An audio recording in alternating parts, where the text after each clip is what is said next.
ꯃꯌꯥꯝꯁꯦ ꯑꯩꯒꯤꯁꯨ ꯀꯩꯅꯣ ꯇꯧꯕ ꯍꯧꯔꯦ ꯈꯔ ꯗꯦꯀꯣꯔꯦꯁꯟ ꯇꯧꯔꯦ ꯑꯁꯤꯁꯦ ꯃꯄꯥꯟꯗ ꯊꯝꯃꯒꯦ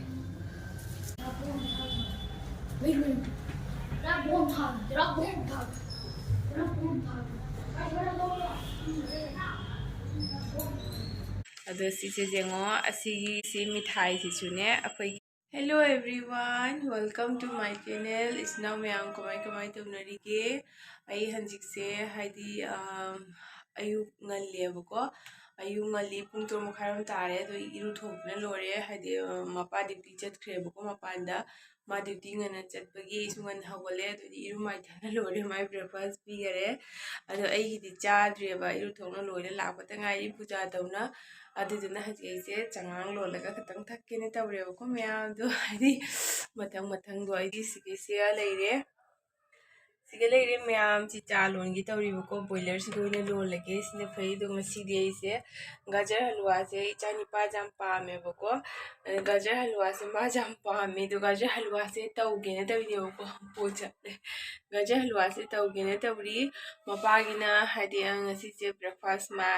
हलवा खतंग होरा मागी हाना पीखरे सी लोइन तवरी नंगरोयनने अदो अखोइगी मो सिगी तवरगे दो हलवा मथंग मथंग मैम आई तुम होगले हाइदोखरोना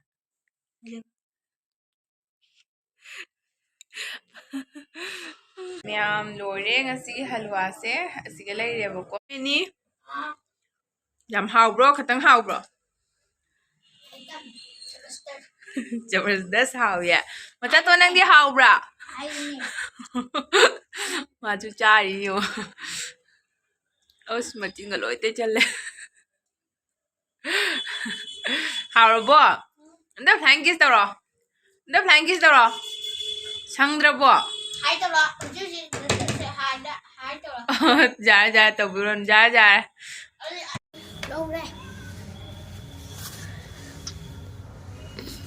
मैम हौजिसे नुंथिलगी चाइसिंग तोकना लोरेबको अदो मैमना राम लाकपगी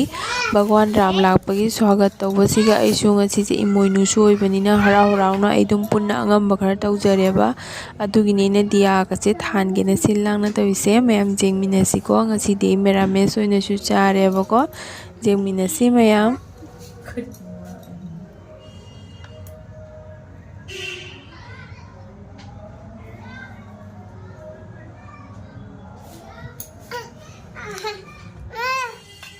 दादा तो क्यों हो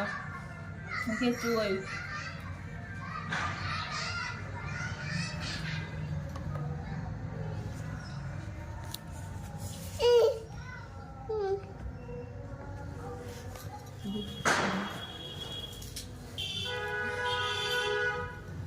मैम से अइगिसु कनो तौबा हौरे खरा डेकोरेशन तौबा हौरे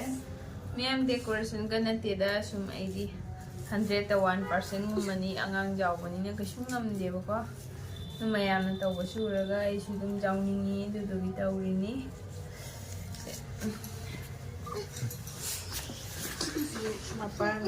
मपान बोदने कनो तौबंगा लेकेबको इदना सुमाइना खरा तौरगा तौरे असिसे मपानदा थम्मगे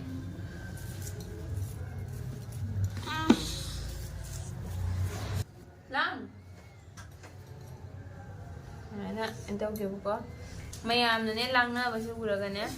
lang haidi jawning haidi nuai te haidi ei tonta trak leibudo dugini da maya nuina sanari ke mu sanam sujina ma ta sangal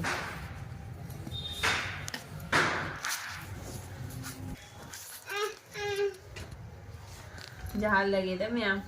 इसे को आया फिर कर मैं थोड़ी में पानी थम में जाम थकी है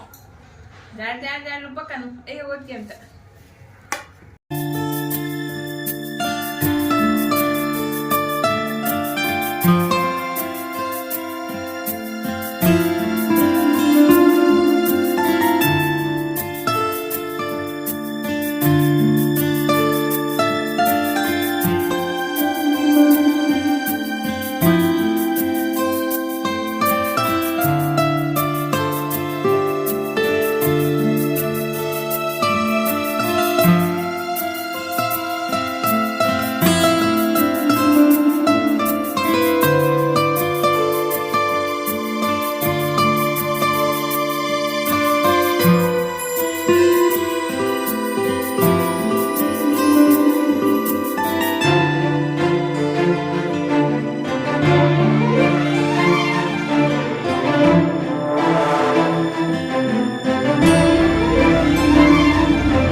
ꯃꯌꯥꯝꯁꯤ ꯗꯤꯌꯥ ꯊꯥꯟꯅ ꯂꯣꯏꯔꯦꯕꯀꯣ ꯑꯩ ꯚꯤꯗꯤꯑꯣꯒ ꯌꯥꯝꯅ ꯂꯧꯕ ꯉꯝꯗ꯭ꯔꯦ ꯍꯥꯏꯗꯤ ꯃꯄꯥꯁꯨ ꯑꯃꯨꯛꯀ ꯗ꯭ꯌꯨꯇꯤ ꯆꯠꯈ꯭ꯔꯦꯕꯀꯣ ꯃꯌꯥꯝ ꯍꯧꯖꯤꯛ ꯗꯤꯌꯥ ꯊꯥꯅ ꯂꯣꯏꯔꯦ ꯁꯟꯗꯥꯒꯤ ꯑꯗꯨ ꯊꯥꯎꯃꯩꯁꯨ ꯊꯥꯅ ꯂꯣꯏꯔꯦ ꯑꯗꯣ ꯍꯥꯏꯗꯤ ꯚꯤꯗꯤꯑꯣꯒ ꯌꯥꯝꯅ ꯂꯧꯕ ꯉꯝꯗ꯭ꯔꯦꯕꯅꯦ ꯃꯄꯥꯁꯨ ꯗ꯭ꯌꯨꯇꯤ ꯆꯠꯈ꯭ꯔꯦ ꯑꯩ ꯏꯇꯣꯝꯅ ꯇꯧꯔꯤꯅꯤ ꯑꯉꯥꯡꯁꯦ ꯉꯥꯏꯍꯥꯛ ꯇꯨꯝꯃꯨꯔꯦ ꯑꯗꯨꯒꯤ ꯁꯔꯨꯛꯇꯣ ꯐꯠ ꯐꯠ ꯇꯧꯍꯧꯔꯦꯕꯀꯣ ꯌꯦꯡꯃꯤꯟꯅꯁꯤ ꯃꯌꯥꯝ ꯁꯤ ꯏꯃꯣꯏꯅꯨꯒꯤꯁꯨ ꯄꯨꯜꯂꯦ ꯅꯠꯇ꯭ꯔꯥ ꯑꯗꯣ ꯑꯩꯗꯤ ꯃꯄꯥꯟꯗ ꯀꯩꯅꯣ ꯇꯧꯅꯤ ꯑꯩ ꯑꯉꯝꯕ ꯈꯔ ꯇꯧꯔ ꯀꯠꯆꯔꯦꯗ ꯃꯌꯥꯝꯁꯤꯒꯩꯁꯤꯒꯅ ꯑꯩ ꯂꯥꯏꯅꯤꯡꯊꯧꯒꯤ ꯀꯠꯂꯦꯕꯀꯣ ꯑꯗꯩꯗꯤ ꯄꯨꯟꯅ ꯑꯗꯨꯝ ꯋꯥꯈꯜꯅ ꯑꯗꯨꯝ ꯄꯨꯜꯍꯜꯂꯦ ꯁꯤꯒ ꯗꯤꯌꯥ ꯈꯔ ꯊꯥꯜꯂꯦꯀꯣ ꯁꯤ ꯗꯤꯌꯥ ꯈꯔ ꯊꯥꯜꯂꯒ ꯃꯁꯤꯁꯤ ꯉꯥꯛꯅꯕꯅꯤ ꯁꯤꯒ ꯑꯍꯣꯕ ꯑꯃ ꯂꯩꯌꯦꯕ ꯑꯗꯨꯒꯤ ꯁꯤ ꯑꯍꯣꯕꯁꯦ ꯑꯉꯥꯡꯅ ꯄꯣꯠ ꯆꯩ ꯊꯥꯗꯗꯅꯕ ꯍꯥꯏꯅ ꯑꯗꯨꯗꯤ ꯑꯩꯅ ꯁꯤꯁꯦ ꯔꯪꯒꯣꯂꯤ ꯈꯔ ꯌꯦꯛꯑꯦ ꯑꯗꯨ ꯔꯪꯒꯣꯂꯤꯁꯦ ꯑꯩꯈꯣꯏ ꯃꯊꯛꯀꯤ ꯂꯥꯏꯠꯁꯦ ꯆꯥꯛꯈ꯭ꯔꯦ ꯑꯗꯨꯗꯨꯅ ꯔꯪꯒꯣꯂꯤꯁꯦ ꯐꯖꯅ ꯎꯗ꯭ꯔꯦ ꯑꯗ ꯍꯩꯇꯦꯗ ꯑꯗ ꯁꯨꯃꯥꯏꯅ ꯇꯧꯔꯦꯕꯀꯣ ꯃꯌꯥꯝꯁꯦ ꯁꯤꯁꯦ ꯁꯨꯃꯥꯏꯅ ꯇꯧꯔꯦ ꯁꯨꯃꯥꯏꯅ ꯇꯧꯔꯒ ꯁꯤꯗꯤ ꯏꯃꯣꯏꯅꯨꯁꯨ ꯑꯗꯩꯗꯤ ꯔꯥꯝ ꯂꯥꯛꯄꯒꯤꯁꯨꯀꯣ ꯑꯌꯣꯙ꯭ꯌꯥꯗ ꯔꯥꯝ ꯂꯥꯛꯄꯒꯤꯁꯨ ꯃꯌꯥꯝꯅ ꯗꯤꯌꯥ ꯊꯥꯅ ꯈꯣꯠꯅ ꯗꯤꯋꯥꯂꯤꯗ ꯇꯧꯕꯗꯣ ꯑꯩꯅ ꯇꯧꯅꯕꯗꯣ ꯑꯗꯨꯅꯤ ꯑꯩꯁꯨ ꯑꯉꯝꯕ ꯈꯔ ꯇꯧꯔꯦ ꯑꯉꯥꯡ ꯂꯩꯕꯅꯤꯅ ꯌꯥꯝ ꯋꯥꯅ ꯇꯧꯖꯩꯅꯤ ꯁꯤ ꯈꯤꯇꯪꯁꯤꯁꯨꯀꯣ ꯑꯗꯒꯤ ꯁꯤꯗꯁꯨ ꯈꯔ ꯊꯥꯜꯂꯦꯕ ꯁꯨꯃꯥꯏꯅ ꯂꯩ ꯇꯧꯔꯦ ꯂꯩ ꯇꯧꯔꯒ ꯁꯨꯃꯥꯏꯅ ꯈꯔ ꯊꯥꯜꯂꯦ ꯃꯈꯥꯕꯨꯛ ꯊꯥꯜꯂꯦ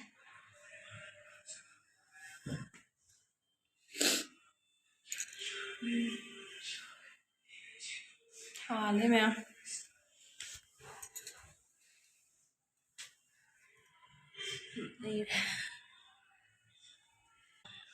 खरा मम्मेको सुमाइना रोज हापगा तबगा तौरे मैम सी खतंदा अइना ngamba खरा तौरे ma'am ngasi vlog se haidi ko ai dum matang sida loisallage ado sise jengo asigi si mithai si sune akhoi gi thangnabada leibasine pirei ne bako diwali da jenaba du maina mithai ga loine jenei siga adu do akhoi su pi doine bako do akhoi su pi bado ji ma duty chatkhibana hui machagi papa do duty chatkhibani ngasi si pi base ngamgadaba mandre bako ngasi piba ngamdrasu aina di thokpase mong yam charoi bako dona hayeng oisu khoisu pi doini adu dona myam